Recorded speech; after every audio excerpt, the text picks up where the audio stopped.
welcome to another episode of the Tim Boxeo Show. Every week we start with a disclaimer, and that disclaimer is that this is not your average boxing podcast. If you're looking for a discussion on Manny Pacquiao and Yordenis Ugas, this is typically not the podcast for you, but we'll make an exception this week. We're going to take you down that road, but we're also going to focus on what we usually focus on, which is around the world of boxing. We'll go into the cracks and into the crevices. We will discuss all things boxing, the good, the bad, whatever it is. It's the stuff that's lurking beneath the surface and really is the foundation of boxing that you watch on TV. So, if this is not what you're here for, there are no worries. There are plenty of podcasts out there that will cover those subjects. Go listen to one of those ones. Hit up Tim. He'll give you some suggestions on what he likes to listen to. But if you're up for the wild world that Tim is going to bring us into, and trust me, this is a wild one, strap in.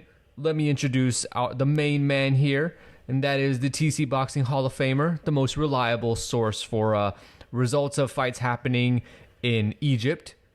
That is Tim Boxeo. Tim, how's it going? Good. How are you? Hey, how are you doing? I'm doing good. I'm doing real good. You were on vacation last week, though. I do know that. Yeah, I wasn't very useful in providing results last week. It was really weird. It was the first Friday, Saturday. I mean, I watched a little bit late Friday night, a little bit late Saturday night, a little bit early Saturday morning. It was the first boxing weekend in over 3 years that I think I've fully missed. So I was catching up on a lot of stuff on Sunday, but it was weird. It was really weird. Fear of missing out was extreme. Okay, well, having looked back at the weekend, what would you say was the story of the week? Have a great story for this week. And if you follow me really closely on Twitter, this may or may not be news to you. But if you don't, strap in, because this is a good one. Before we get started, I did want to mention one thing, Angelo. I know I didn't have this as a bullet on my show notes, but you know, we've talked in the past about the cost of being a club boxing fan and how all of these shows now during or post-pandemic, I don't even know what to call it anymore, that have shifted to pay-per-view. And as I mentioned, late Saturday, I was on West Coast time, so not as late as it usually is in my time zone, but my wife, God bless her heart, said, "Hey, we're back at the hotel. Is there any boxing you want to watch?" And I said, "Yeah, there is." You probably laugh when I tell you the one I wanted to watch, considering there was a show on ESPN, Fox, and DAZN, I think, going on, right? It was Showtime. Oh yeah, Showtime. Sorry, Showtime. But the show I wanted to watch was a pay-per-view from Atlanta. The main event was Noel Echeverria for the UBO lightweight title, and a heavyweight bout with one of my favorites, Roberto Thomas White. He of 51 years now. And you know what? For the first time, this is a first in club boxing, I passed on a pay-per-view. So I pulled up the link. I hadn't paid much attention. I linked the link into Stanza for my schedule so folks could, order it if they wanted to, but I didn't pay much attention to the cost. So I click on the link, I'm getting ready to order, and along with the $4 fee, whatever that meant, the pay-per-view was $43. And I told my wife, I said, "This thing is $43." And again, I'm married to the best woman in the world. She said, "Well, get it. Hurry up. What are you waiting for? It's about to start." And I'm like, "Are you kidding me?" Like, there has to be some line there, and I just crossed it. It was the $43 pay-per-view for Noel Echeverria and Roberto Thomas White. And I did not buy that pay-per-view. Well, and that was the first time that I've balked on. The $1 Million Man always said, everyone's got a price. But he didn't mean it in the other direction, which is that everyone's got a price where the cost is just too much. There's literally a penny amount where you say at this amount is okay, and then 1 penny more is not okay. We found it. It was $43 and what? It was just 20 some cents. Yeah, maybe if it was $43.09, you would have ordered. Honestly, I think the tipping point was the 40. 30 something, I probably would have bid. But, actually, one really funny anecdote to the story too. I just remembered. Shout out to your Discord, and shout out to RJ.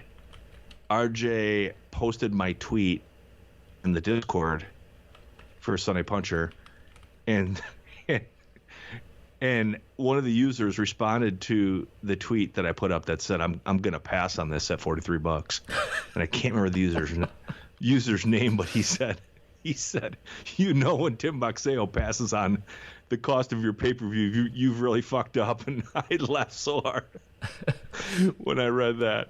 Oh my God, because he's right. That was the first one I passed on, but yeah, that was a first. We've reached a new ceiling on the cost of pay-per-view in club boxing. That is a pretty steep price at $43. I mean, people are out here complaining about paying $80 to see Manny Pacquiao and Errol Spence, and it's like, yeah, but do you think you're getting double the value of a Noel Echeverria fight when you purchase Pacquiao versus Spence?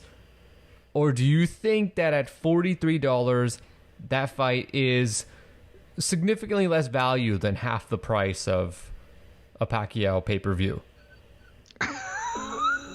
Because something tells me it's not half. Right. Yeah. I mean, at that price point, as much as I love club boxing, I'm not going to convince you that. Yeah. I mean, I don't know what I'm trying to say. I'm still a little bit in shock. Well, what you're trying to say is that for $43, you are definitely not out here ready to order a club boxing pay-per-view, unless it was like Saul Farah. Saul Farah has no price point. You're correct. We're going to talk about him in a second. So let's say that Saul came to the U.S. Is that a fight where you move heaven and earth to be there? Yes, that is definitely a fight that I would not miss it. I'll talk to my manager. Yeah. And when I fight him, we'll ask him to make sure it's in the U.S. Perfect. Okay, sorry. I didn't mean to get us off track, but as we started recording, I thought, you know what, this is something we need to mention because this is a first. Okay, so the story of the week is a really good one, and on our last show, I almost said last week. We were off last week, but on our show last week, or on our last show, Angelo, 2 weeks ago, I briefly mentioned the show upcoming in Egypt, which you alluded to at the top of our broadcast. It took place on Friday, August 6th. And I mentioned, I believe on that show too, that since we started doing our podcast, we've had 2 shows happen in Egypt, and we ended up speaking about both of them in one form or another in previews as well as after the fact. Now, prior to us starting the podcast, which is on right up towards 17 episodes now, but going weekly, these events were firmly in my must-watch category. Heavyweight fights are a regular occurrence in Egypt, and knockouts in 4-round bouts purely due to the opponent's or the blue corner's exhaustion level has happened, making for great entertainment. Brutal knockouts that have made my club KO of the month list. So boxing in Egypt for me is a must-see TV. Now, once the podcast began, I mentioned that 2 of the shows that we talked about after they were done, we had some high points. And the first one, all the way back to episode 3, you might remember, we observed a ring literally on fire in Cairo, Egypt. The pyrotechnics had gone bad, situated up on the ring canvas itself on all 4 corners, as well as the ring post, and one of the ring posts actually caught on fire, leaving the ring in an absolute mess of smoke and confetti and leftover embers. Prior to the main event, Angelo, not to worry, ring was cleared off. Took about 10 minutes. Apparently we had lots of brooms and squeegees around, and boxing continued for the main event. Then, I think it was 2 or 3 episodes ago, we had one of the oddest TKO victories that I've seen in some time in boxing, when the opening bell sounded in a heavyweight fight that I was actually looking forward to, pretty serviceable Egyptian heavyweight. However, the fight never really happened, as the blue corner, after receiving the instructions, went back to his corner. The bell rings for the bout to start, and then he walks to the middle of the ring after the opening bell and tells the referee apparently that he's injured and didn't want to fight, and the fight ends. So, amidst that beautiful backdrop, I tune in on Friday to see another Egyptian card, and of course hope for the best. And when I tweeted out some of the details about what I'm about to share with you, someone replied to one of my tweets and said, where the hell do you find this stuff? And I said, I didn't find anything. I'm just sitting here minding my own business on a Friday watching free boxing on YouTube. And this stuff is just, you can't make this stuff up. It literally creates itself. So, and in some instances, the boxing literally finds you when promoters and stuff message you and tell you, like, hey, put my fight on your calendar.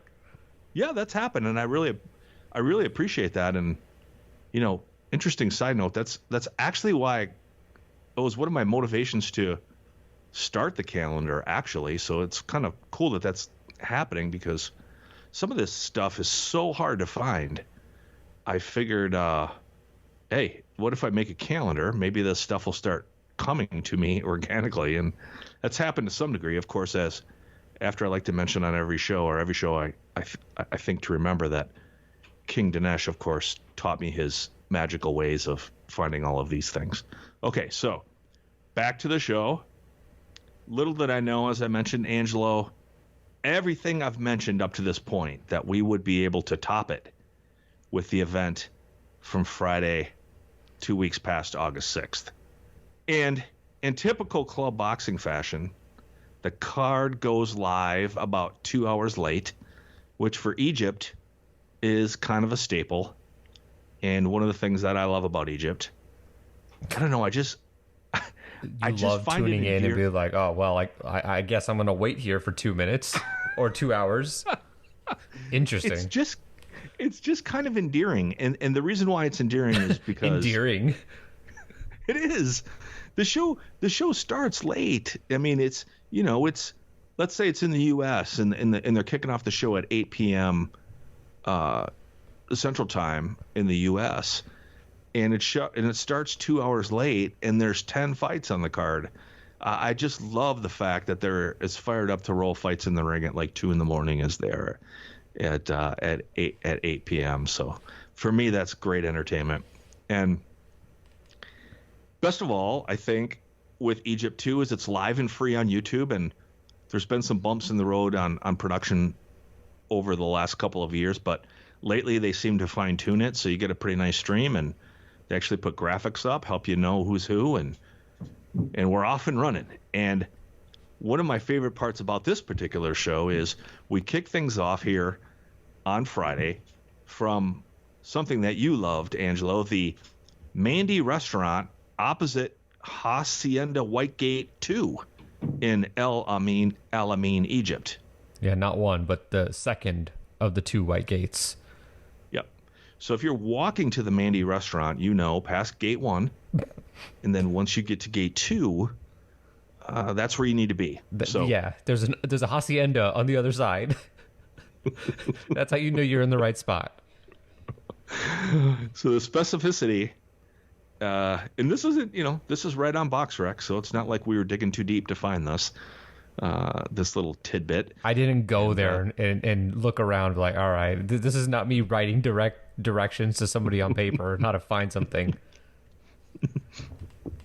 So if you're new here to the show, hopefully as we've put these small pieces of information or what have you together about this show, these are the types of things that get me excited about a club show. All of the little nuances, I think is the word I was looking for, that just make them unique for the different parts of the world. So here we are at the Mandy restaurant opposite Hacienda Whitegate 2 in El Alamein, Egypt. A beautiful, beautiful setting, actually. If you do Google Earth, which I think we did on the show a couple weeks ago.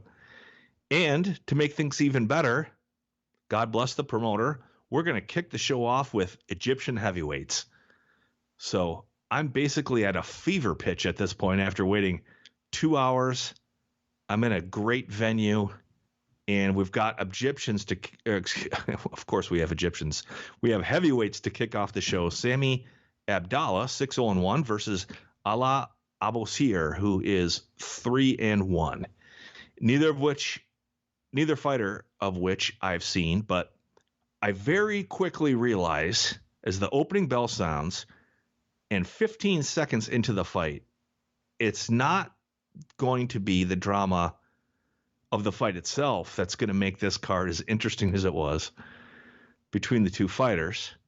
Rather, the slick nature of the canvas would make for one of the most interesting boxing cards we could ever hope for, ever see. And when you hear me say that, you might pause and think, well, who hasn't sat down for a boxing event and seen fighters slip on the advertising in the center of the ring, right? It's happened frequently on big shows and cause a problem, even to a point where we've seen even on major broadcast taking a piece of advertisement off the middle of the ring just so it isn't an impediment to the fighters. This was not that. So the ring canvas looks very shiny.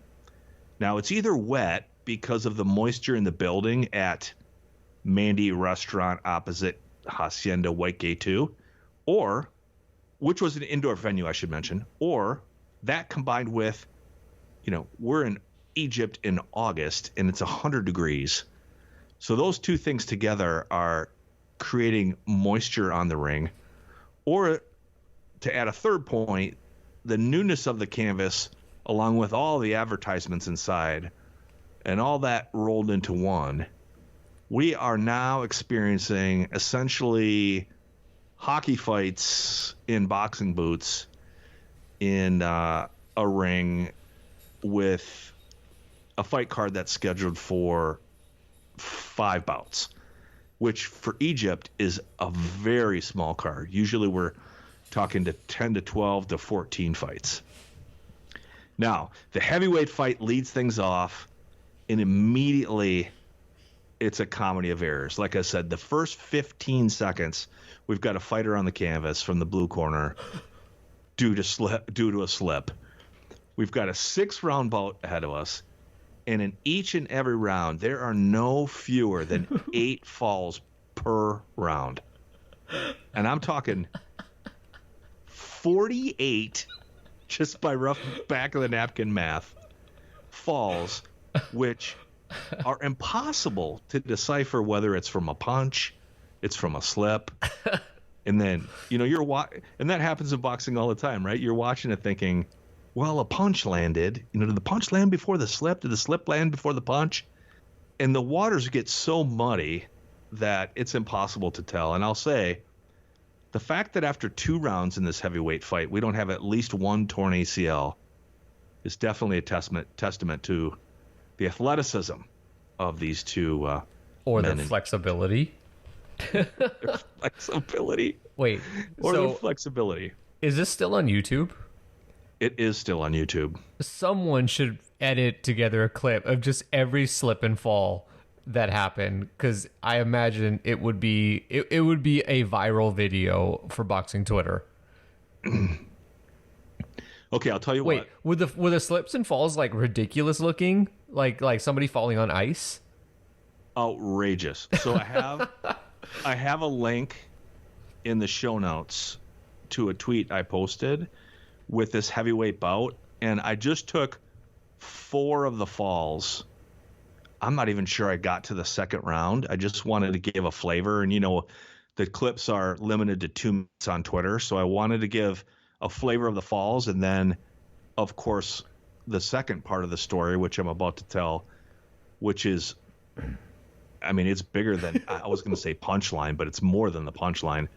So, hey, and back to your point. I think I'm your man. This is a task I would like to take on if you deem me worthy. I don't know how I would get it out there.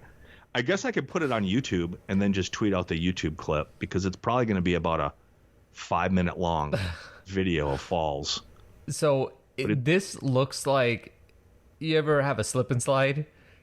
Mm-hmm. But instead of putting water before you turn the water on, you just like use some dish soap or baby oil and just throw it all over the ring, and then try to slip on, like it just run and stand on it. That's how ridiculous this looks. It's really bad. The way you described it is perfect. And there were a few comments on my Twitter timeline about slip and slide, and I think that's the best way to describe what we were seeing. So, sadly, halfway through the opening heavyweight bout, what crossed my mind is that this event's going to be canceled, right? There's just no possible solution to a slip and slide night of fights, or mud wrestling from the 1979 John Candy movie Stripes, right? That you could potentially save this night of fights, and especially on such short notice. So 6 full rounds, amazingly, in the heavyweight fight conclude the opening bout, and our guy Sami Abdallah from the red corner improves to 7-0-1 with a unanimous decision victory. And next up is a female bout, and there's some discussion in the ring. We see a mop for a second as we're kind of waiting to have the next fighters come to the ring.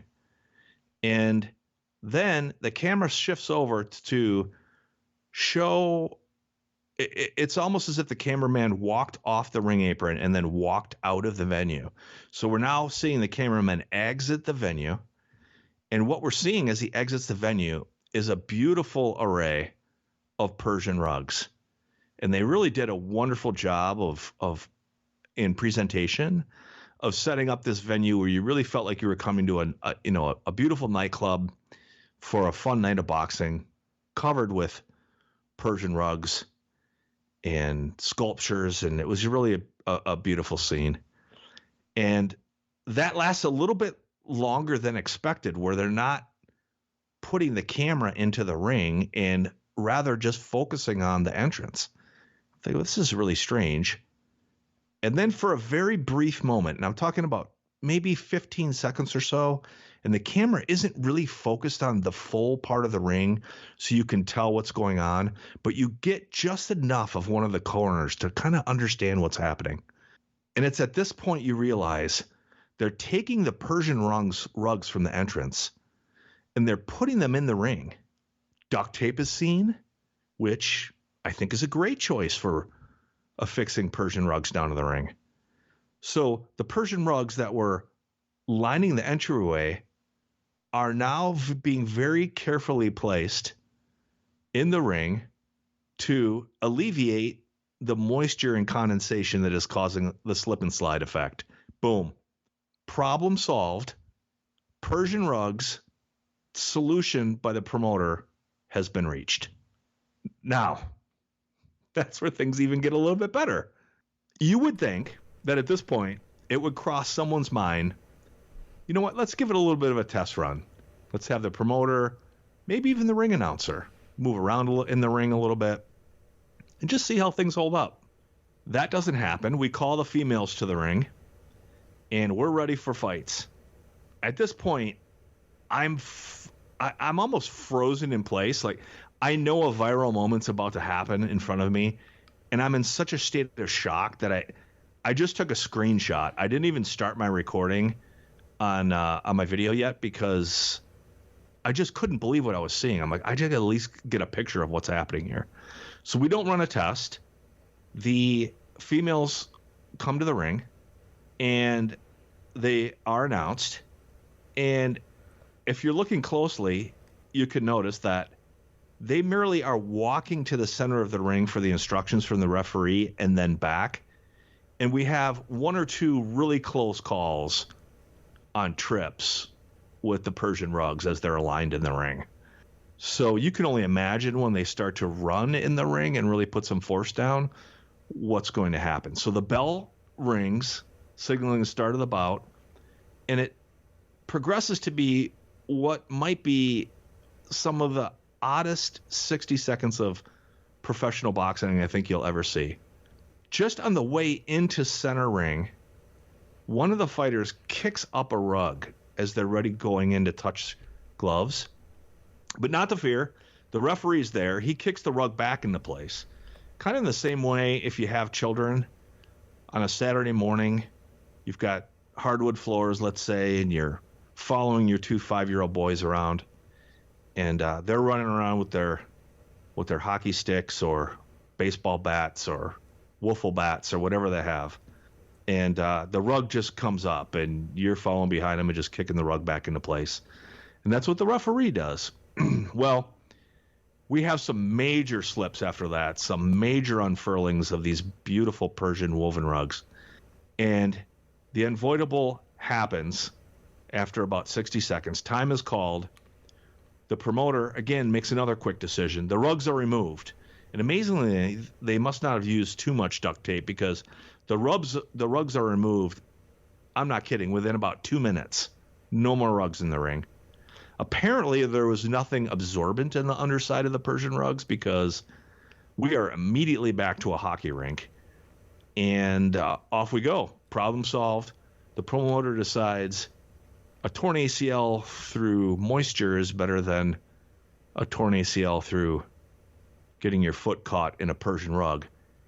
And believe it or not, the female fight concludes. 3 more fights are brought into the ring and finished. Some meager attempts along the way again at mopping and squeegeeing. And amazingly enough, the fight card at the beautiful Mandy restaurant opposite Hacienda Waike 2 in Alameen finishes. And 5 fights are concluded. And I know you and I were both excited, Angelo, when we were given the specificity of this venue in Egypt.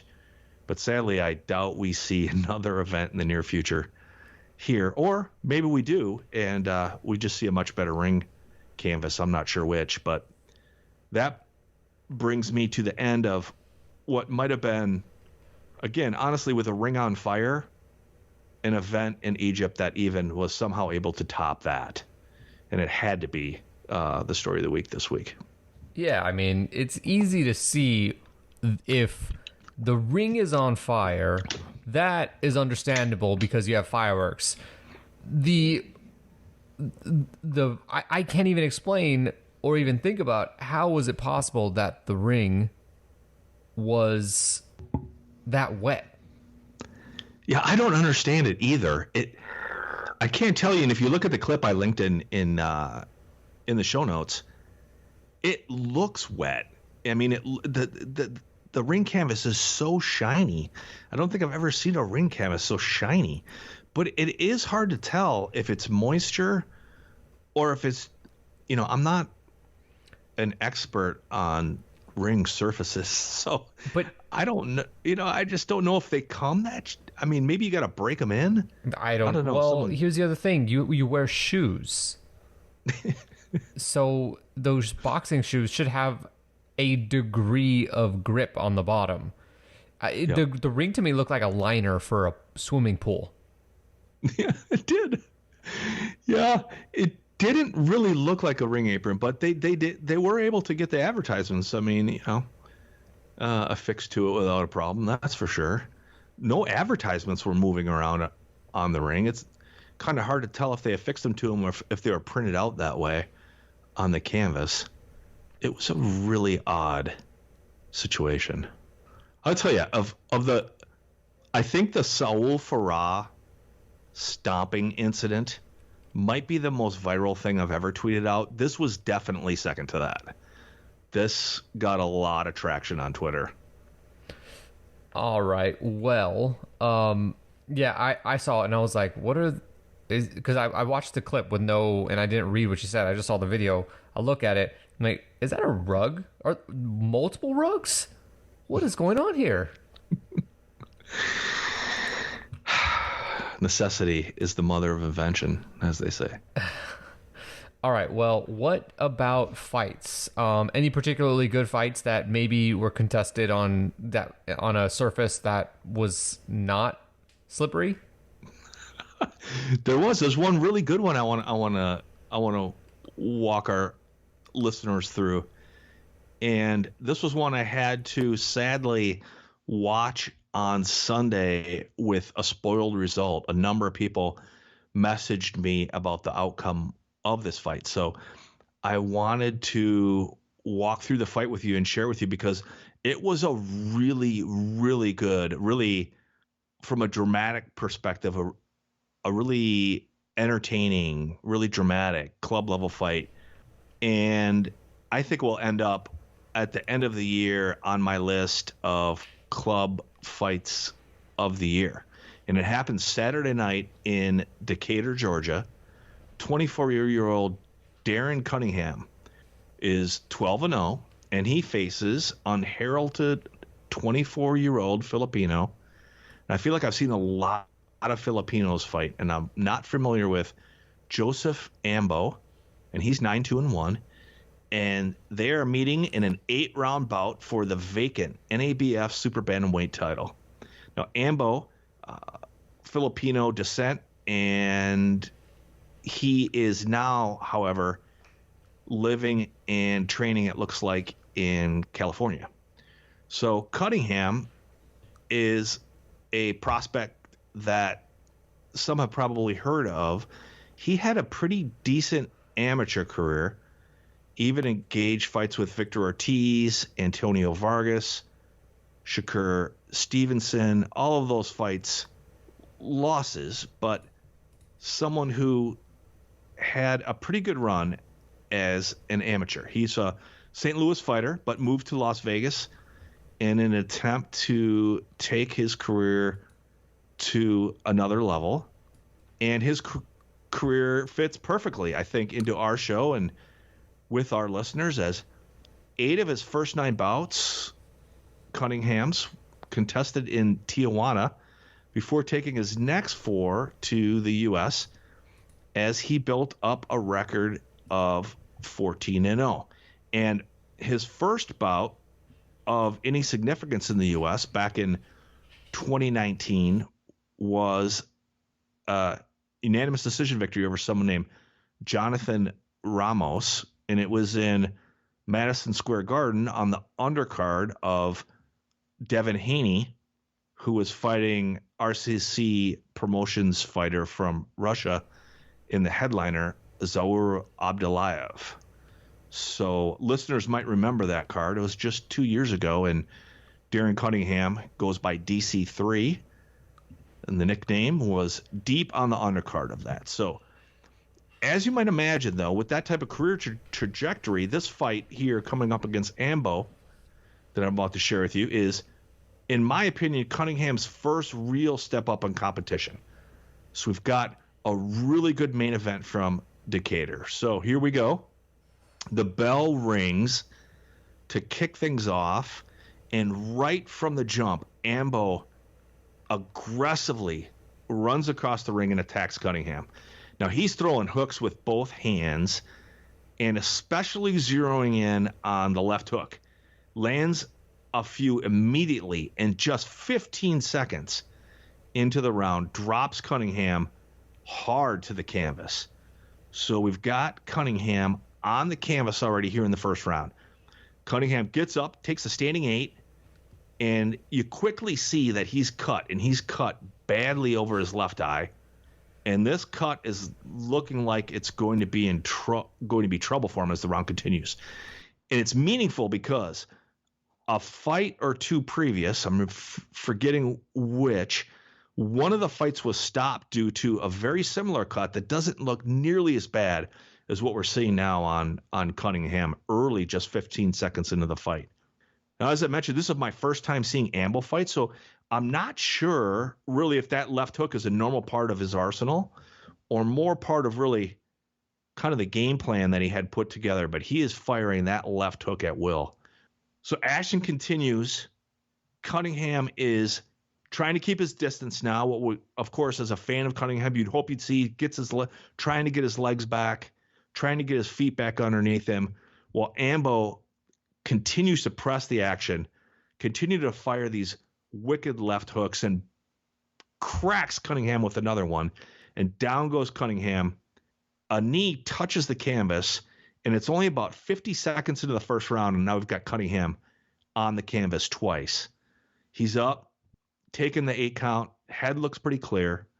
And for a guy down, twice quick in the first round, seems to have his composure, seems to have, although his legs don't really look under him, he seems steady enough that the referee makes the right decision and the fight continues. And against typical boxing protocol, though, he's going to go right after Ambo. He's not going to stay away, not going to try to tie up. And now the two men are fighting fire with fire right in the middle of the ring. It's a great exchanges are happening. And now, as these exchanges continue to happen with Ambo firing his left and Cunningham trying to meet Ambo's action right in center ring, Ambo, boom, drops him again. And now Cunningham is on the deck for the third time in just 90 seconds. Now, again, he's on his feet, trying to gather himself. Beautiful lead jab, but quickly followed by that big left hook that put Cunningham down. And Ambo has basically done nothing other than land those 3 lefts that Cunningham just can't adjust to.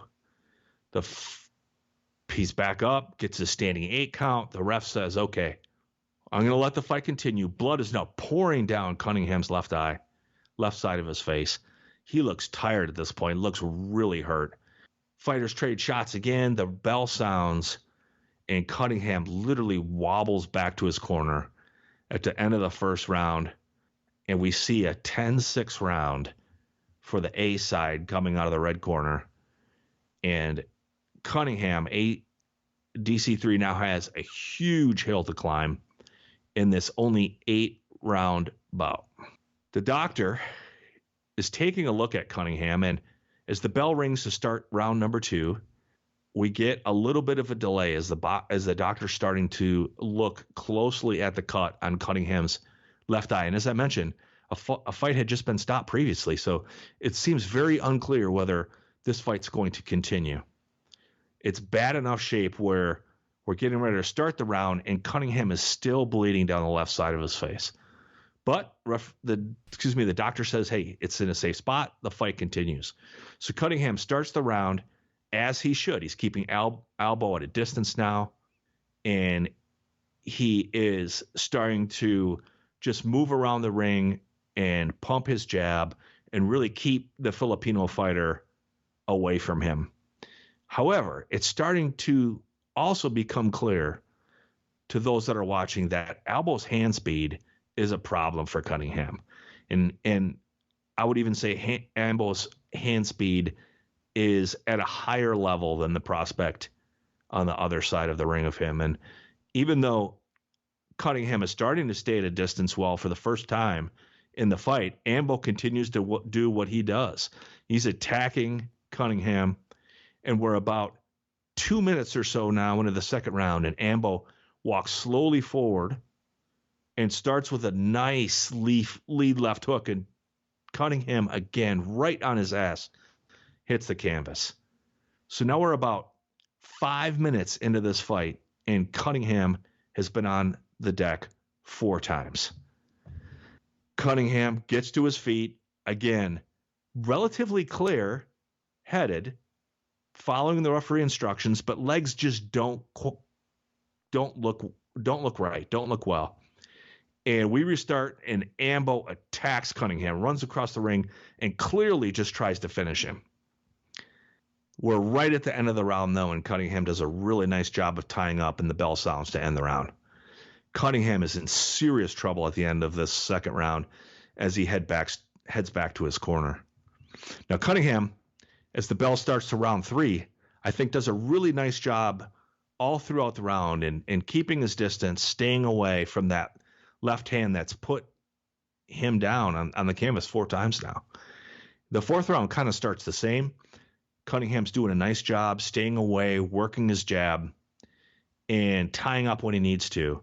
But it's in this round that we are now about halfway through, and Ambo again buckles Cunningham with a left hook, and somehow Cunningham remains on his feet and is able to hold on. Great action here as we close to the 4th round, and the bell signals the end of the action in the end of round number 4. So Cunningham very closely on the deck for the 5th time, somehow able to stay on his feet. And really, for those of us that are watching, the blueprint becomes clear here through 5 rounds. We've only got 6, 7, and 8 to go, and that's really what happens. Through 6, 7, and 8, Cunningham is able to kind of stay away, able to tie up when necessary. Ambo is unable to close things out. The bell rings for the 8th and final round. Amazingly, we find the distance in Decatur, Georgia. Just really a fantastic, fantastic fight. And not surprisingly, I say that because my confidence in the Georgia Commission is not high, to be fair. A long time passes for the commission to tally the scorecards. It just gives you that feeling that clearly Ambo has won this fight, scoring 4 knockdowns in an 8-round bout. But enough uncertainty to say, are they really going to give DC3 the win here? The scorecards are read 75-73, 77-71, and 76-72, all for your winner, the Filipino Joseph Ambo, who moves to 10-2-1, while Darren Cunningham takes defeat for the first time, falling to 13-1. A great club fight in Decatur, Georgia. And if my math is right, I was tallying this up here before we started recording. Amazingly, for that first judge, Eric Gilbert, with his scorecard 75-73 in favor of Joseph Ambo, he correctly gave Ambo a 10-6 round in round number 1 and a 10-8 round for the knockdown in a round in the second that Ambo clearly won, but then gave Cunningham every single round except one to close out those 8 rounds. So it was almost a majority, or excuse me, a split decision, but Ambo earns a well-deserved unanimous decision win in a pretty big club level upset in Decatur. So what you're saying is that Cunningham won 5-3 on this guy's card, and yet still was 7 below the total amount of points he could have gotten for the fight. Yeah, I guess that's true. That's a better way to describe it. That's exactly what happened. Good thing our guy Ambo got 4 knockdowns. The only way he was going to win Gilbert's card. It's almost impossible to score 4 knockdowns and lose a fight. Well, true. What's crazy is you wonder on that particular judge's scorecard, we go 2 more rounds, and it seems pretty clear that you're going to have a 10-round fight, be down on the canvas 4 times, and you're somehow going to get the score card in your favor for that particular judge. I never really get too upset about boxing scoring, but yeah, that never ceases to amaze. Anything else amaze you this weekend? We had one somewhat low light that amazed me this weekend that I should mention. This one kind of flew under the radar on my Twitter, and it was one that you commented to me about, Angelo. But we, on Saturday night 2 weeks ago, August 7th, we had a cruiserweight contest in Rock Hill, South Carolina, a pay-per-view I purchased for $20 US. And the cruiserweight fight was a pretty good one between Demonte Little and Darius East. I wasn't familiar with either of these gentlemen, but real big cruiserweights. Little 6'4" southpaw, and East a 6'3" orthodox fighter. East making his professional debut, and Little coming in at 1-0.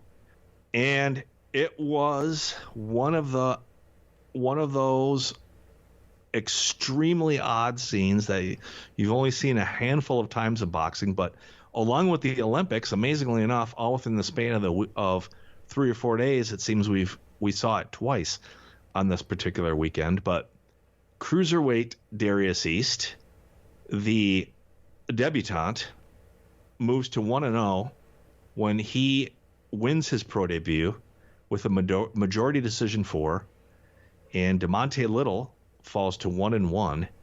East had to battle through late in the 4th round with only about a minute left, as Demonte Little really bears down in a clinch and bites off part of Darius East's left ear. No point is taken. Actually, let me take a step back. Not only is a point not taken, Little is not even disqualified from the fight. And we finish the last 60 seconds of the fight, and we go to the scorecards, and the announcers were in somewhat shock, as was I, that nothing really happened after the ear-biting incident. Matter of fact, the fighters were even joking to each other in the ring after the fight was complete, and one of the announcers on the local club pay-per-view was like, who was a fighter, said, I can joke around with just about anyone after a fight, but I'm not sure I can after someone bites off part of my ear. So really kind of an odd scene. And Angela, I think you messaged me what was the fallout of this clip? And because I tweeted out the clip of the ear biting incident, and I have it in the show notes for you to see. Amazingly, there was no fallout. It was the oddest scene of someone getting part of their ear bit off that I think I've ever seen, and I don't even know what to say.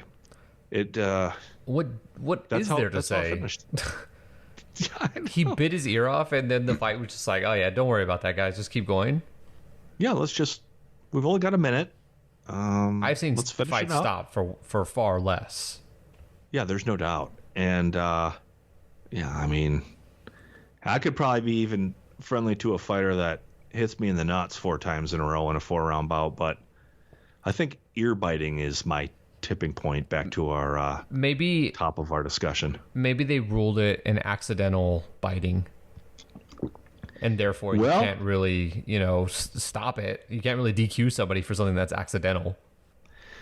It does look like when you see the clip, the mouth guard goes out with a pretty good force, not like it just fell out. That's one piece of evidence. And the other piece of evidence is, I use these words intentionally, that Little definitely bears down on East's ear once he gets a hold of it. You can see him get a hold of it and then really bear down, so he makes sure he gets a part of it. So you don't know. It could have been an accident. You love benefit of the doubt. Gosh, you're better than me at that, I gotta tell you. Was that really his ear also that he spit out? No, someone else asked me that. I don't think so. It looks to me like the mouth guard. Oh yeah, he bit his mouth guard, and he broke it, and that's what he spit out, and that actually wasn't part of an ear. Well, maybe the best benefit of the doubt I can give him is that he actually bit him, but didn't take off part of his ear. That's about as far as I'm willing to go on that. But a bite happened. Oh, right. Well, moving off from people who bite in the ring, let's talk about, usually we talk about who is the guy who we're sleeping on that's returning to the ring this week. And sometimes this is a sad segment. This week is going to be not sad, but a happy segment because we have the return of Manny Pacquiao.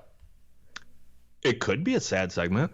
Well, I mean, how the fight plays out, it could go any ways. But heading into this, we still can 100% believe that Manny Pacquiao is an elite fighter, which is not very common for guys over the age of 40. But last time we saw Manny in the ring, he beat a young fighter in his prime.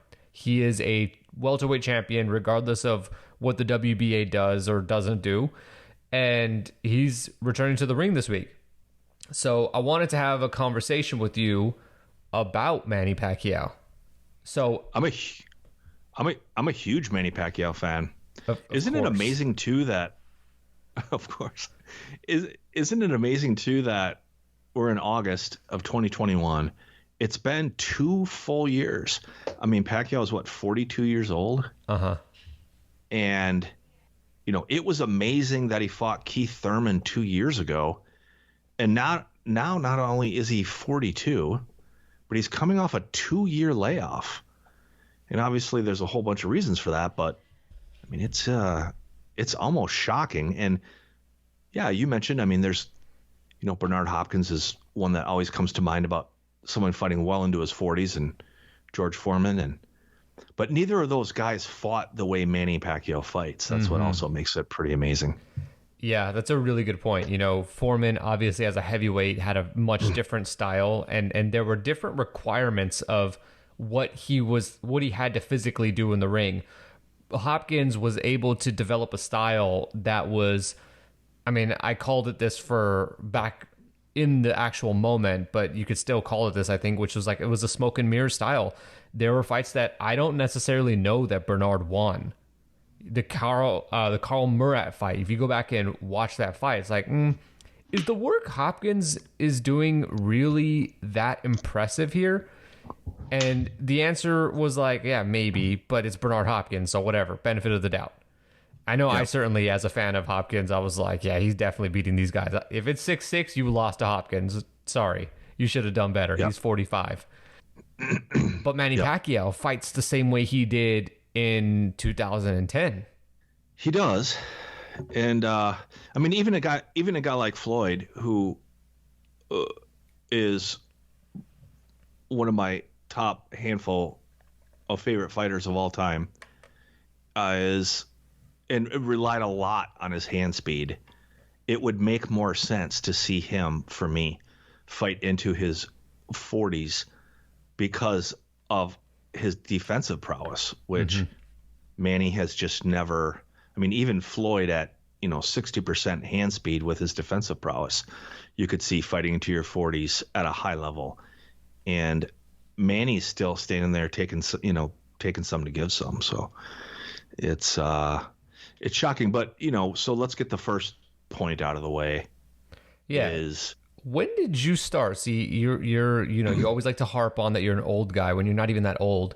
But when did you first hear about Manny Pacquiao?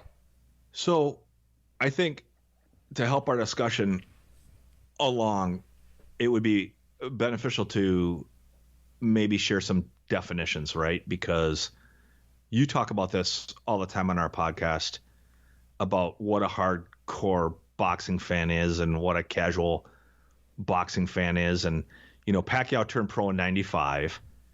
And I would say I started following boxing like a casual fan in 89, 90-ish, and didn't really become a hardcore boxing fan by your definition, meaning, your definition within our show, I should say, where I'm watching as much as I possibly can until, somewhere around 2000, 2001. So at that point, Manny is into his pro career, but I really didn't hear anything about Manny Pacquiao until probably everyone else heard anything about Manny Pacquiao, unless you're a Filipino who at that time was really dug into the Filipino fight scene, which was when Manny came to the United States for his U.S. debut in 2001. And that card was meaningful for me as a, at that time, the infancy of my hardcore boxing, because it was, headlined by Oscar De La Hoya and a Spaniard who was really well thought of at the time, Javier Castillejo. And Manny was on, actually, not really even on the undercard. He was pretty well featured at that time with someone with 32 wins. And that was the first time I really became familiar with Manny back in 2001. And did you instantly become a fan of his, or were you just like, whatever, or were you just like, I'm following this lower weight class guy? Where were you at with Manny? No, I instantly became a fan of him. I mean, his style was so exciting.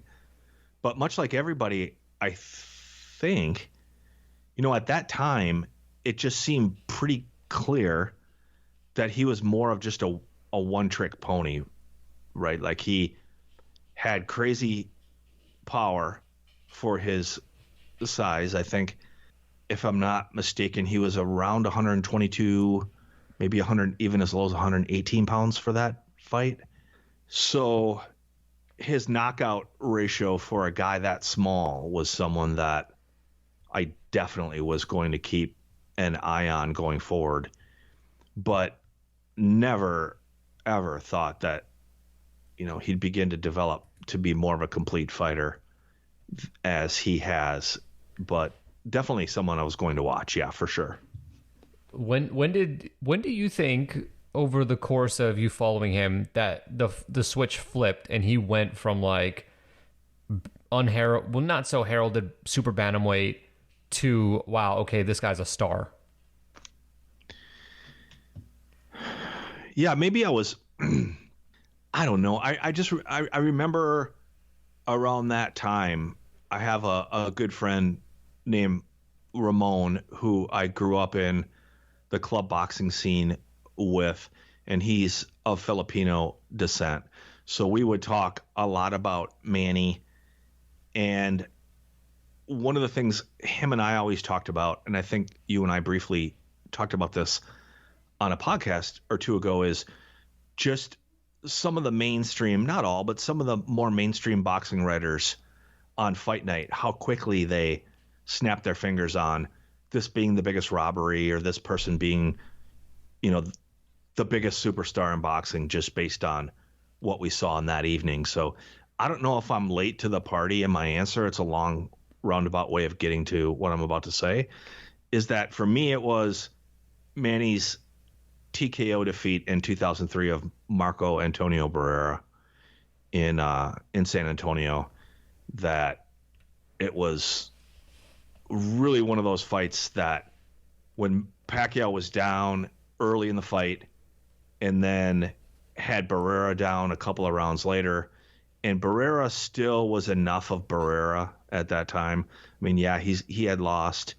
a few times recently, but still enough Marco Antonio Barrera that Manny was just appeared to be a buzzsaw. And so, like I said, maybe I was a little late. He had a nice win in his fight prior to that fight against Barrera, but it was at that time I thought Manny Pacquiao was going to be a superstar. And then, what was the moment like when he lost to Marquez? When he was knocked out by Marquez? Well, yeah, that was the only time Marquez beat him. I feel like in boxing, if you were a boxing fan at that time, yeah, that is one of the few moments where time stopped for boxing. Right. Yeah, it was a shock. It was shocking, right? Like, well, what's almost as shocking about it is, so Manny goes on a pretty nice run, right? And we're talking about like 2010-ish. Joshua Clottey regardless of what you think of him, pretty serviceable. Well, first of all, even rewind it a little bit further. Ricky Hatton was pretty one-dimensional, but the way Pacquiao beat Hatton was spectacular. Miguel Cotto was really a fantastic fighter for a long time, but never was really able to be that 1 or 2 or 3 guy. But Manny handles him, then Clottey, then Margarito, then Mosley, and we're going on. And a very disputed loss to Timothy Bradley, and no, it's just at this point with Marquez that you don't. For me, I didn't think it was at that time where this was the end, and a knockout like that, and the memes that came out after that knockout, it was depressing. I mean, I was depressed after that fight as a fan of Manny Pacquiao, thinking in 2012. Which, crazy enough, is almost 10 years ago, that this is the end of Manny Pacquiao. It's over. And people back then, when he came back after that fight, and it was just about a year later against Brandon Rios, that were just chastising Pacquiao. Like, how could he possibly come back and fight at his age after a knockout like that? He'll never be the same. And that was just a really depressing time for me. Really, really bad as a boxing fan, I should say. A depressing time for me. Wow, so you really were out here being a Pacquiao stan. I was a big Pacquiao fan. Still am, yeah, still am. See, the thing is, I think what a lot of people maybe kind of lost sight on, and is part of that sort of immediacy reaction where that very... I don't know any other way to say it, but stuck in your feelings type of reaction that we see on social media after every single bad decision or every single decisive performance or whatever. People didn't look at the history of Manny Pacquiao and realize that this is a guy that's been on the canvas before. This is a guy that's been knocked out before. Yeah. And he's come back every single time. And you know what's in common? He's still Manny Pacquiao. And so while I may have been in the moment one of those people that's like, if Manny wanted to walk away now, this is probably the perfect time. Yeah. But part of me, looking back at Manny getting knocked out at that point in time, part of that has to do with the fact that you fought one of the all-time great counterpunchers for 36 rounds. He finally had enough info to figure out how exactly to end the fight, and maybe he had a little bit of help. Well, that's something we definitely have to talk about, but just to tie a bow around how big a Manny Pacquiao fan I was and how much that Manuel Marquez knockout affected me. It was when Manny came back against Brandon Rios. Of course, that was a really odd thing because it was in China. Mm-hmm. But my friend and nephew, Scott, and I, Scott's my nephew's a big boxing fan, casual boxing fan. We said to each other, we gotta go see Manny Pacquiao live. So I actually went to Manny Pacquiao Timothy Bradley 2 back in 2014 at the MGM Grand. Said I got to see Manny live. So that's how big a Manny Pacquiao fan I was and am. But you're right. I mean, you can't talk about Manny Pacquiao, and this obviously goes along with all the Floyd Mayweather build up for years and years as well, without talking about whether he had and continues to have help.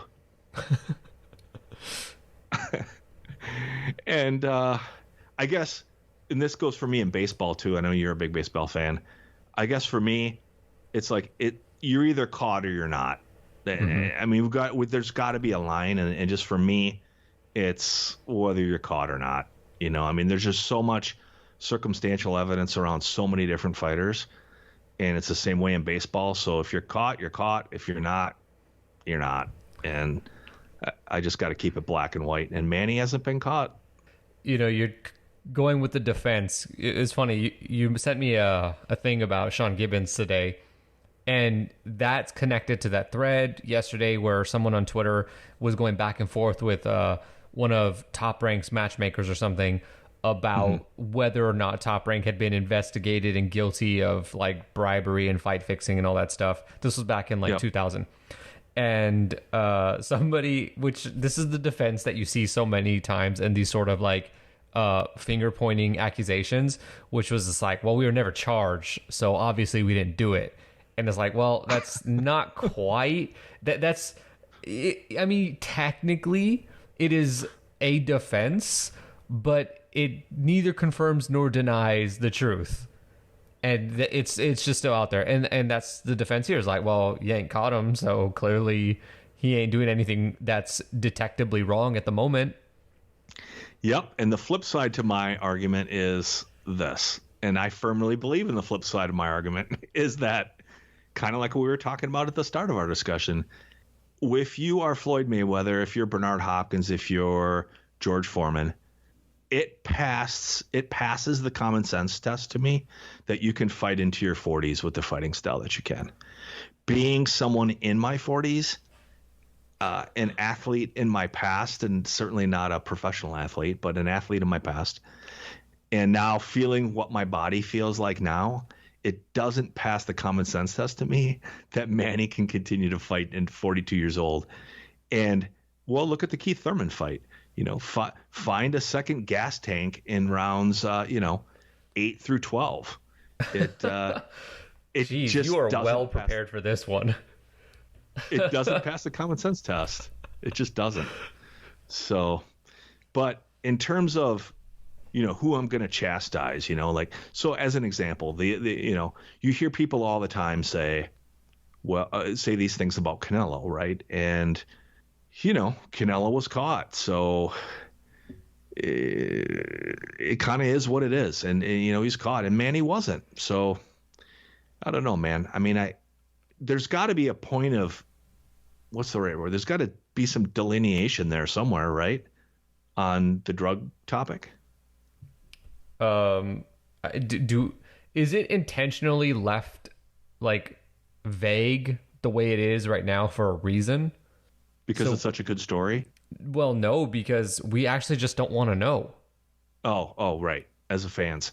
I thought you were saying, is it intentionally left vague by the people that write about Manny just because he hasn't been proven guilty, and his story being 42 and the senator and stuff, everything else around him is just so positive. Oh, right? I mean, yes, that 100% true. Right. But I mean, sort of on a macro level, if we really took a look at whether or not there's rampant drug use in boxing, I think one of the, I guess you could say, the arguments against going full out looking to do an expose or something like that would be the sort of, this is a small industry, whether people like it or not.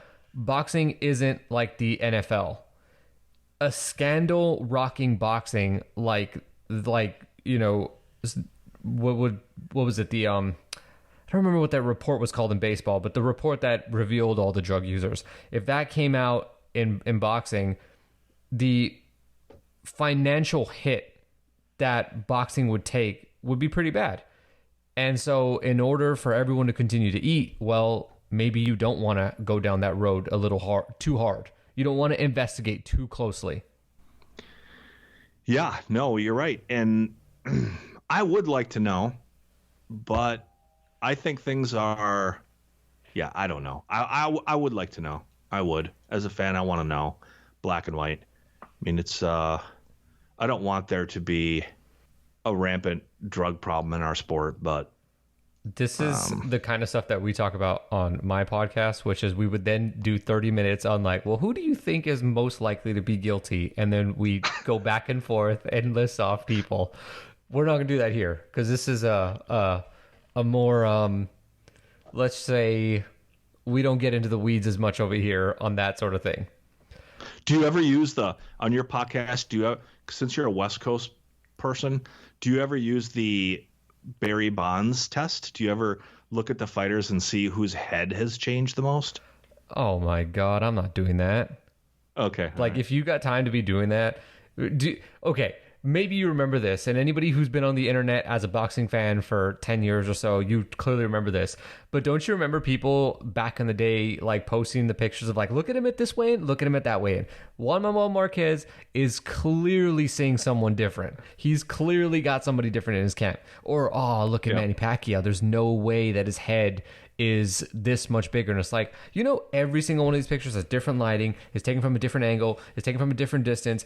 All these things matter in terms of like your perception of the size. So like, it's so flawed to do that. And I'm also the kind of like person that I just put my head in the sand. I'll let the commission officials figure that stuff out. I'm no scientist. What am I going to do here other than speculate? I take the same stance too. And not to mention the age, right? So people will post things from Manny when he was 19 and I'll post him when he's 40, right? And there's he was 110 and now he's 140, right? And my wife and I were just talking about this as coming off of a vacation, and in my athletic days I'm running around at 175, okay, and now as someone in their late 40s I'm running around just under 200 pounds, and I can guarantee you my head looked a lot different 20 years ago size wise than it does now, and it has nothing to do with me shooting steroids into my body. So well, maybe it does. Yeah. You never clarified that part. Yeah, I wish. Maybe I'd still be an athlete of some sort. So anyway, yeah. I will say that I lost 10 pounds because I put on weight during the pandemic, so I figured I might as well lose it. And I lost 10 pounds, and I could physically see the change in my face in terms of what I look like. So, extrapolate that out the other way, though. If you gain 20 pounds and most of it being muscle, you can expect your face is going to look different. I mean, we're arguing against people who use pictures comparisons to, like, determine if somebody's clean or not. I feel like that can be an indication of something, but it is nowhere close to a science. But anyway, the last question on Manny Pacquiao, or actually, no, I probably have two more. But Mayweather-Pacquiao, that fight. How did you think that fight was going to play out when it first started to get discussed? And then were you shocked by the result? I guess, we should know based off of what you thought before. No, I don't know. I mean, when it first started, let's, how bad my memory is, Angelo, so you're going to have to fill in the holes for me. But how long, when you say first being discussed, I mean, that fight was being discussed at a very serious level between promoters for a long time. Yeah, right? Started in November of 2009, fell apart by January of 2010, and then we did the same song and dance every year basically after that. Yeah. So, and we're not talking about fans. We're talking about serious negotiations for, let's say, 6 years. So when that fight was first discussed, I was as equal of a Mayweather fan and in awe of all that Floyd Mayweather was and is almost to this day. So it was very clear to me at that time that Mayweather was going to win the fight. And I thought it would be, at that time, it would be, and maybe this was just my fanboy, but I thought it would be a fantastic fight when the first discussing it.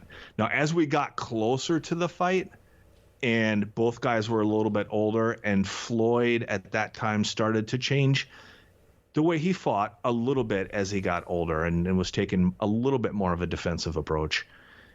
And regardless of how offensive as a fan of Manny you thought he was going to be, it became pretty clear as that fight got signed. There was no doubt in my mind that was going to be a horrific fight to watch.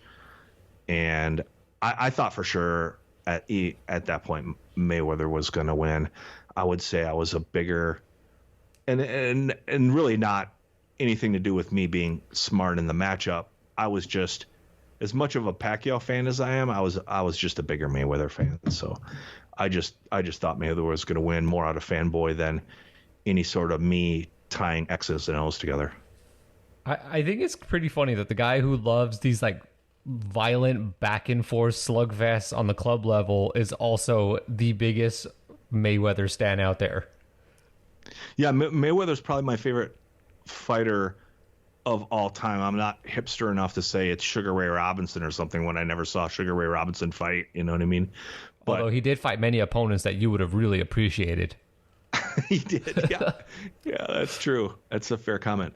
But for me, it was always the grind with Mayweather, right? Something that if I can say without sounding like a peacock, I just in my own life at work and at the club level in boxing, like to pride myself in the grind. So that's what I respect from Mayweather, and that's why he was always my favorite fighter. Is never out of shape, always in the gym, and even though he's sleeping in silk pajamas, the fact that he just continued to grind and grind and grind, and so that played a huge part of it for me.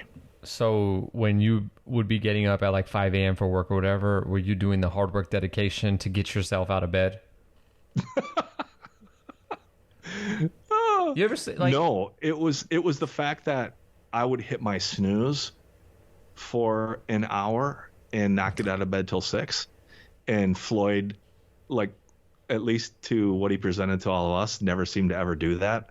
That's what, locked me in with him, right? Like the fact that I can't even get up on time for my job every single day, and he's doing that to go get punched in the face for a living. So, well, technically he wasn't getting punched in the face very often, so maybe that made it a little easier. That's fair too. Yep. All right, and then do you have any thoughts on the fight with Ugas? No, not really, other than not huge. I was really, really fascinated with the Spence matchup, obviously, as we all were, but I think really, really highly of Ugas. I love Yordenis Ugas. I love watching that guy fight. I'm a huge fan of his, but I haven't really spent any time thinking about how the fight would play out, but I'm fascinated to hear, because I know you have, in a nutshell, what you think how you think the fight's going to play out. I think it's going to be a really good fight. I think if Ugas doesn't come out with a completely different style than we're used to seeing him, and if he comes out as a guy willing to exchange, willing to land big shots, and he's done that in fights in the past where he comes out and really just tries to set up big shots, that's perfect for Pacquiao to have success. Now, does that mean Pacquiao wins? Does it mean he knocks him out? I don't know. There are some people that I know that think Ugas is like a bad matchup for Pacquiao and he's going to win. I think Manny's going to win a decision, but I expect to be entertained by this fight. And I actually wasn't sold on Pacquiao versus Spence being an entertaining fight. If it played out the way the Mikey Garcia fight played out, it'd be a great performance from Spence, and we'd all have to give Spence his credit after the fight. Manny has developed over the past 10 years or so into a fantastic boxer. But I don't know that it would have been like a thrilling fight. I think Ugas brings this level of unpredictability where we could get a really fun fight. Yeah, I agree with you on Spence. Like, I think if Spence is who we all think he is, and I think he is that person, regardless of how Manny fights, the way Spence wins is he's just a masterclass, and it ends up being not much of a fight, unfortunately, for all of us. And I'm just such a huge Ugas fan, and the way he fights and the skill level that he possesses, that when he slipped in there, I was like, holy shit, this is just as good, if not better, than the Spence fight. I mean, yeah, I want to see Spence in that type of fight with a name like that, but yeah, I'm with you. I think this could be a really, really fun fight. I'm excited for it, but I don't have any opinion on, I think, who would win or anything. I just think I'm really looking forward to watching it. Yeah, I'm definitely excited for this one. I mean, obviously, we're all disappointed that it's not Spence, but sometimes if you aim for the stars and then you fall in a cloud, that's still higher than everybody else. I think that's the way the saying goes. Well, I have a lot of experience without going too deep into my personal life, I have a lot of experience in what, Spence's issue is with the detached retina being diagnosed, and I'm very concerned. I'm very, very concerned. And I know other fighters have had that issue. Some have fought through, continue to fight on without issue, and some haven't. Sugar Ray Leonard obviously being one of the most famous, but very, very concerned. That's a very, very delicate situation in boxing, and that part of the eye is extremely delicate, and I just hope it all turns out well for him. I think we all feel that way. First and foremost, health. Okay. That is the end of our Pacquiao discussion, and the reason why is we got to move on. We have the return of a king. Please tell us it is true what I have seen in the rumors.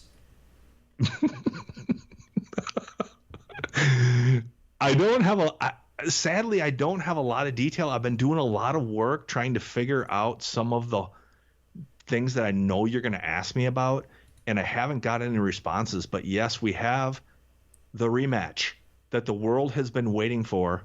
Saul El Phoenix Assassino Farah versus Pedro Tabares 2 in Pando, Bolivia. And if this is the first time you're hearing the podcast, you may not know, but Pedro Tabares, in the 6th round of their fight just 2 months ago, literally stomped on Saul Farah's head after knocking him down, or allegedly knocking him down. And Farah claimed that Tabares was trying to kill him. Tabares was disqualified. Farah took the W. And it does appear this fight's at heavyweight. Farah fought 3 weeks ago and weighed 260 pounds 3 weeks ago. So his ability, if Farah can make, if Farah can make the Bridger weight limit for this fight, I think we all need to get a hold of whatever he's got, because that would be something else. So it looks like a heavyweight fight between Farah and Tabares. I actually reached out to the Bolivian Boxing Commission, Angelo, in preparation for the show. Shout out to BoxRec Gray. And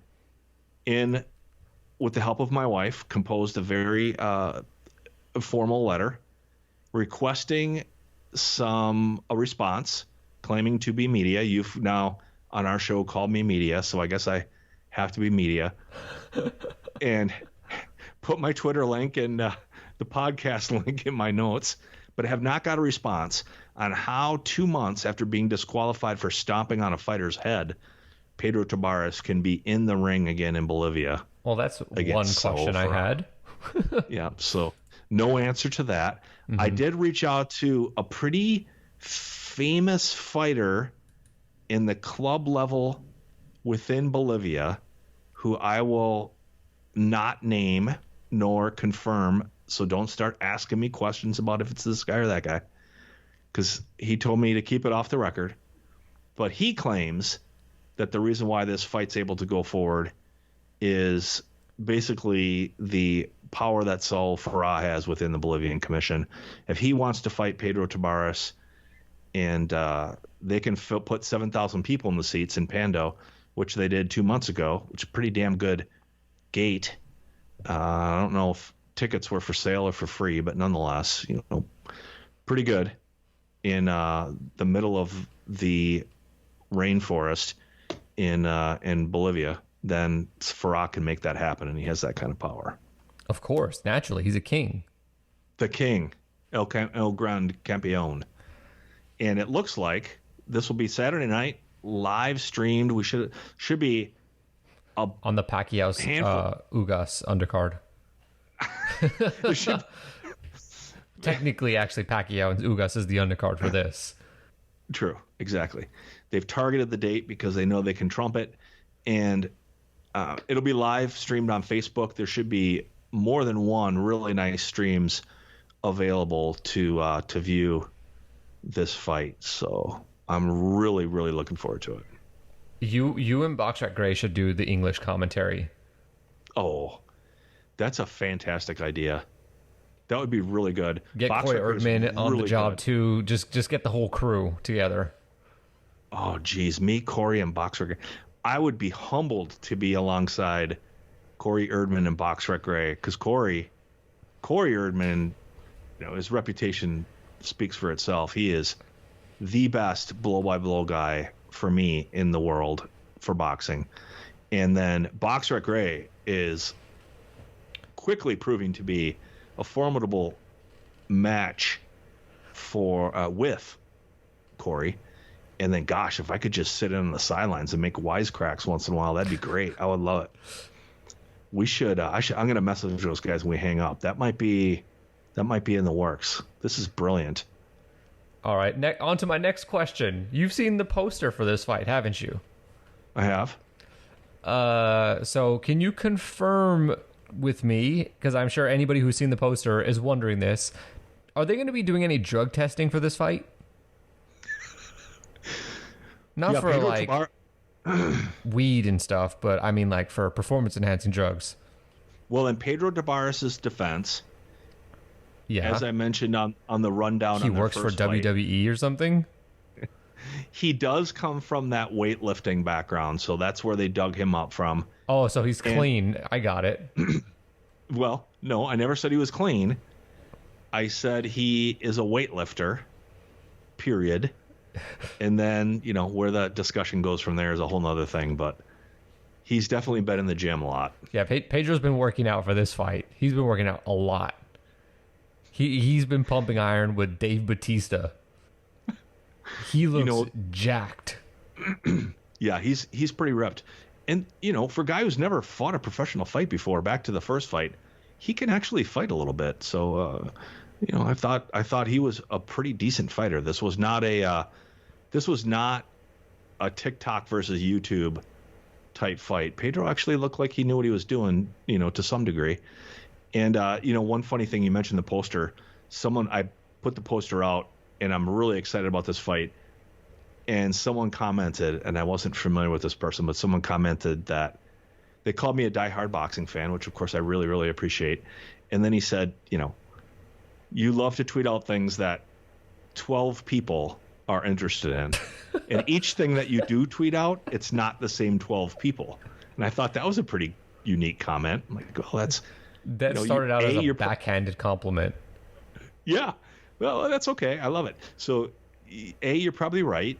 And 12 people for each of these things that I tweet out. But B, I think for some of them, 12 might be a stretch. Right? So, well, those will remain nameless. But I think Saul does cross over into, he's probably one of the few things you tweet out that everyone, I think, is into. Certainly, if you've listened to this podcast before, okay, the Saul Farah saga is really one of the best stories in all of boxing. It's fantastic. And Saul has used some pretty pointed language in the press conference, saying that last time he took Tabares lightly, this time it's personal, and he is going to smash Tabares' face. Oh, I thought you were going to stop after that, and I was like, he's going to smash Tabares? Like, okay. But you meant his face. I got it. I know what you mean. Yep. I can't wait. Okay, so this is for the WBC Continental Bridgerweight title, which is different from the Bolivian Bridgerweight title, which they fought for before. Did you catch that? No. The Farah Tabares fight? Oh, you somehow put two Bridgerweight fights on the list here. Wow. How did you even... How is this even possible that we have two Bridgerweight fights to discuss this week? Okay, so it's not. So let me just circle the wagons one last time on Farah Tabares.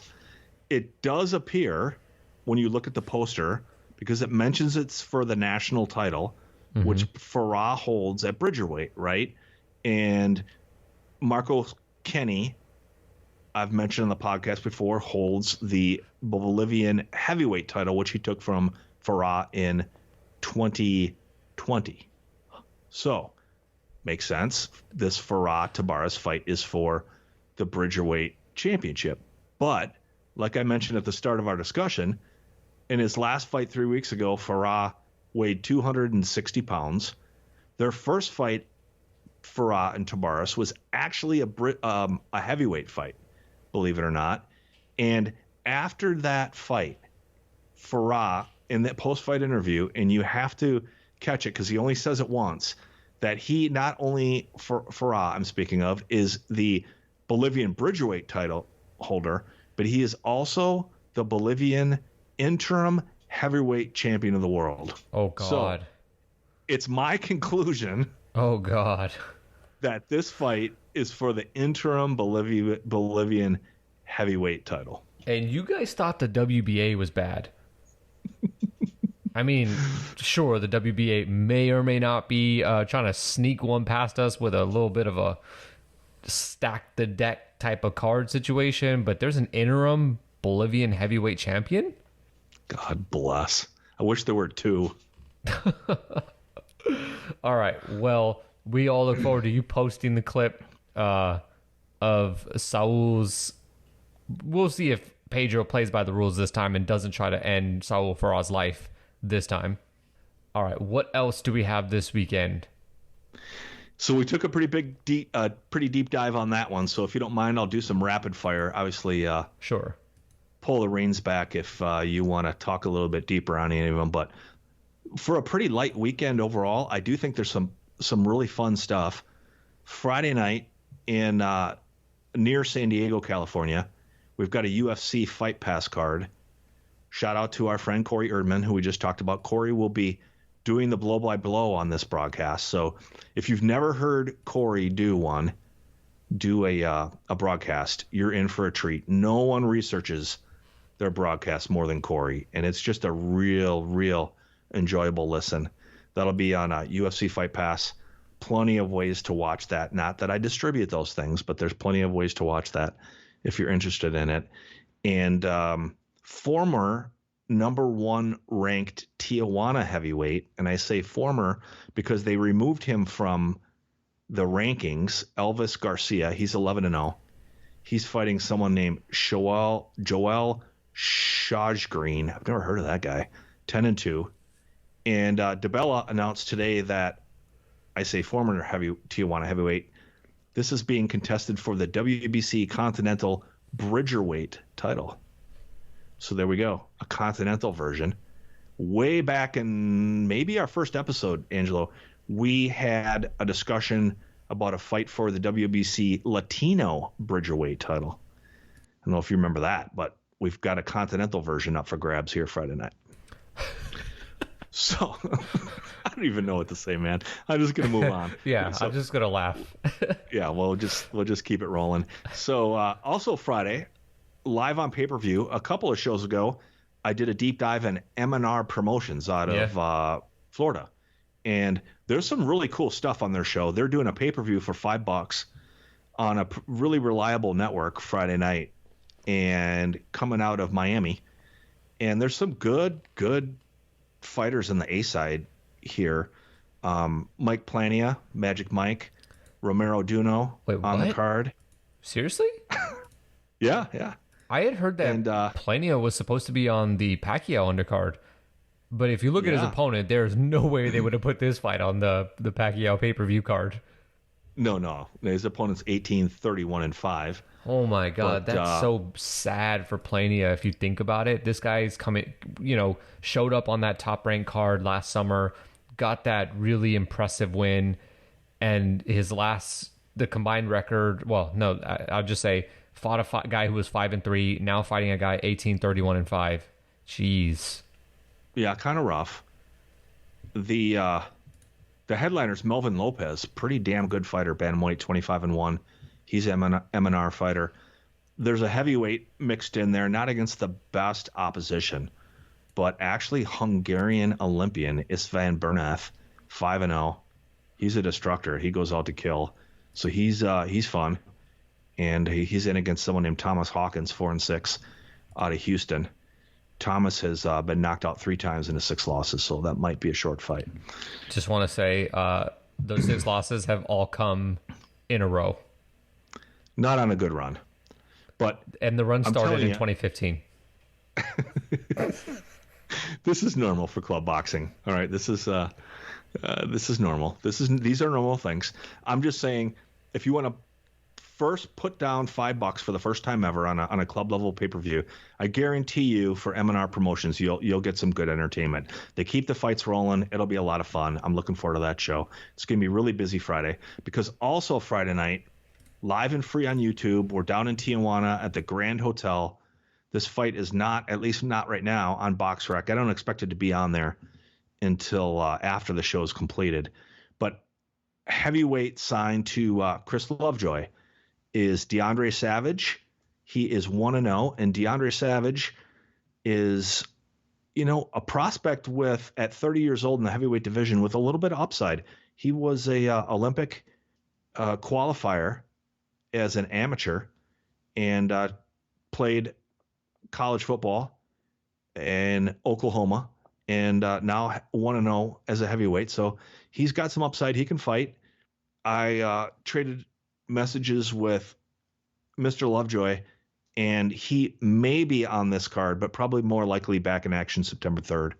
Also on the show, return of popular Tijuana heavyweight Richard Ivan Chachita Flores, who is 1-0-2, and known mostly for fighting on a Repo Rick card in his professional debut, where Chachita at about 5'8", 5'9", weighed in at somewhere in the neighborhood of 320 pounds. So we have that. Saturday, we roll into Saturday at Big Punch. 19-year-old welterweight who I'm pretty high on, at least as a fighter with a lot of upside, even though he's raw. Carlos Burrito Garcia, really nice kid, 5-0. I've had the pleasure of messaging back and forth with him. Really, really nice kid. Someone I want to root for, and he'll be back in action Saturday at Big Punch. And then also we've got a small. I just want to say, for anybody wondering, I think this is like the big question: is the kid nicknamed Burrito? Is it what you think it is? And the answer is it's not. He's a middleweight. Very good. Look at you. You'd think if you got the nickname Burrito, it'd be like, okay, obviously he's been nicknamed Burrito. Like if you got nicknamed Cheeseburger or something, like you just obviously know. It's like, okay, the expectation, you could be a portly fellow. That's not the case. Right. No, he's a welterweight. So there you go. Two last things. One, we should mention, this kind of slipped under the radar. I added it to my stanza schedule. You should subscribe to the stanza schedule. At the very least, you should bookmark the page and have all this available to you. If you don't want so much in your calendar, I could understand, but you should subscribe to it. Is that Fox came out and mentioned here just this week, just the other day, it might have been yesterday, that 3 of the undercard bouts on the Pacquiao Ugas card will be streamed live and will be broadcast live and free on Fox beginning at 3:30 U.S. Eastern Daylight Time. So make sure you don't miss those 3 undercard bouts. If you're listening to this show, you're someone who would want to watch those 3 undercard bouts live and free on Fox. Jose Valenzuela is a little bit of a we'll see what he turns into prospect. He's one of those prospects that's already trying to call out big names, and he's got like 6 fights. I saw him fight once live, and he just knocked the dude out in like 1 round. So I don't know what to think of this guy, but he's part of the Benavidez camp. So that's one of the guys I'm watching because I'm like, are you for real calling people out, or are you just out here cloud chasing? Mm-hmm. Yeah, I'm not that familiar, so I'm looking forward to seeing him. And then there's a heavyweight, Steven Torres, 4-0, 4 knockouts, 23 years old, out of Pennsylvania. Yeah, heavyweight. Tim's there. I'm there. Yep, I love it. And before I tell you my last thing that I'm looking forward to, I have to ask you, before I move off this Pacquiao card, what is your interest level in Robert Guerrero versus Victor Ortiz? It's like the same level as my interest in Sam Solomon and Sakio Bika, except I know this is going to be a good fight. Whereas that one, I'm like, it's going to be a good fight in the sense that this is delivering me exactly what I want in boxing, but those guys are just not a good combination for like entertainment. I love this fight. And maybe that's like, it's like you just don't watch boxing anymore. I love these fights where it's like, okay, you have 2 dudes who are clearly past it, but rather than have them feed them to a prospect to just mow through them, feed them to each other. Yeah. Yeah, I love it too. But I mean, they're both gonna get hit a lot. Weird stuff happens every time Ortiz fights. Do you think someone's quitting here? Ooh, I never saw it like that. Is that what you think? I think someone's gonna get knocked out, but I never thought about quitting. I think someone's just be like, you know what? I'm 45 years old. I'm not doing this no more. Yeah. Although I don't even know how old they are. I bet you they're not even that old. Well, I don't know why I just said that. Obviously, with Ortiz, you never know. Maybe quitting is in the books. But Guerrero has never been that fighter. That's why I thought about it like that. But you're right. I mean, when you get past a certain age, you get in there and realize, yeah, this was a bad idea. So Guerrero's 38, Ortiz is 34. Both guys coming off of a combined 5-year layoff. Although, really, that's like the worst way to put it. But Guerrero hasn't fought since 2019.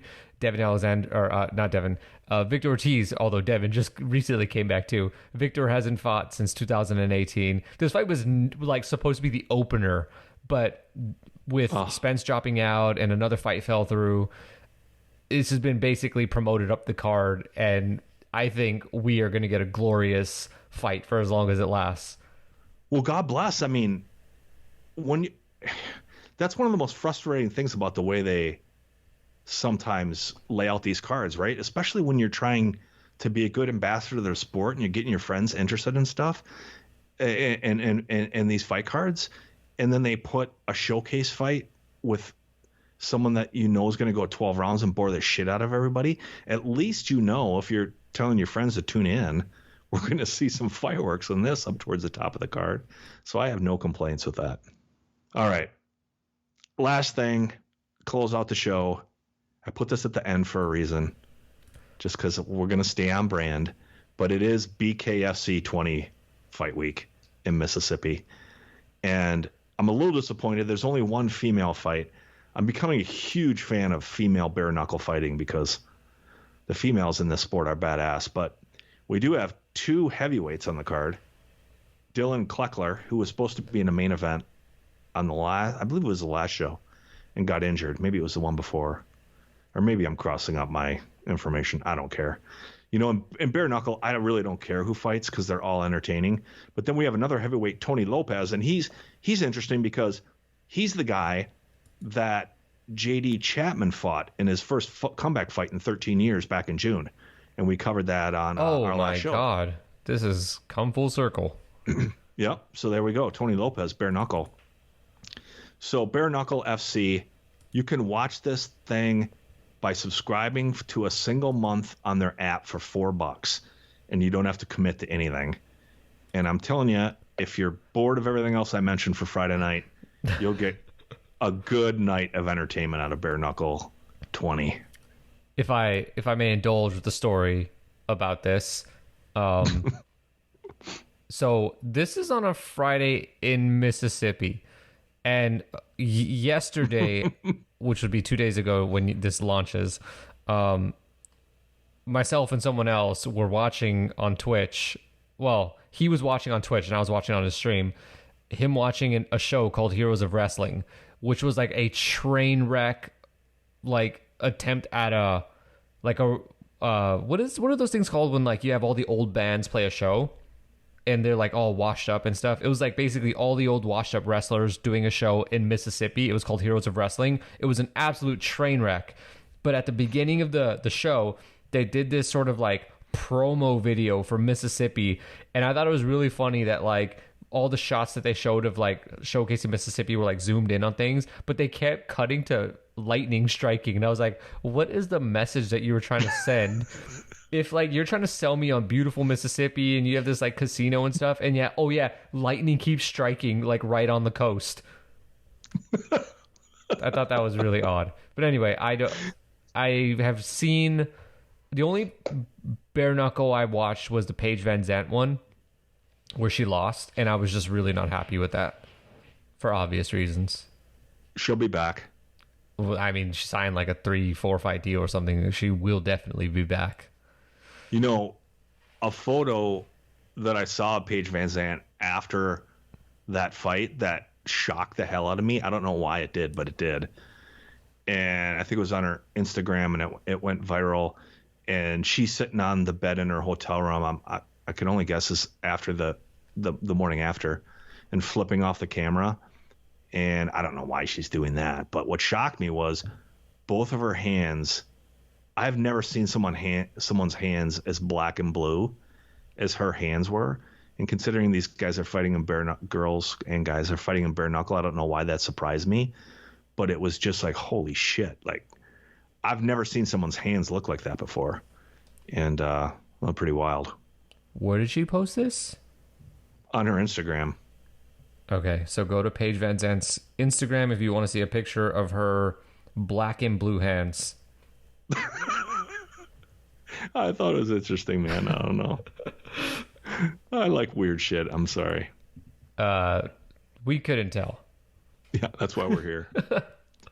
All right, well, that is the week, and that is our show this week. Tim, what should people do now that they've listened to the show, and let's assume that they liked it? It would mean a ton to both of us if you could subscribe if you're not subscribed, and then also give us a rating, write a review. It would be huge. I'd really, really appreciate it. And most of all, just thanks for listening. And if you're at this point of the show, you've hung in there for a long time. I really appreciate it. At this point, we should there should be a giveaway, right? Like I should give something away to someone, the first person to message me. Maybe we'll do that on the next one. Shit, dude, you made it to the 2-hour mark. You get a free T-shirt or something. So you get a free subscription to Bare Knuckle FC for 1 month for $4. Yep. It's like the people asking me for $1 streams. Yeah. Everyone likes free stuff. That's the thing. Everyone loves a free thing, even if the thing is like, okay, that was $2.99, man. But free is better than $2.99. That's true.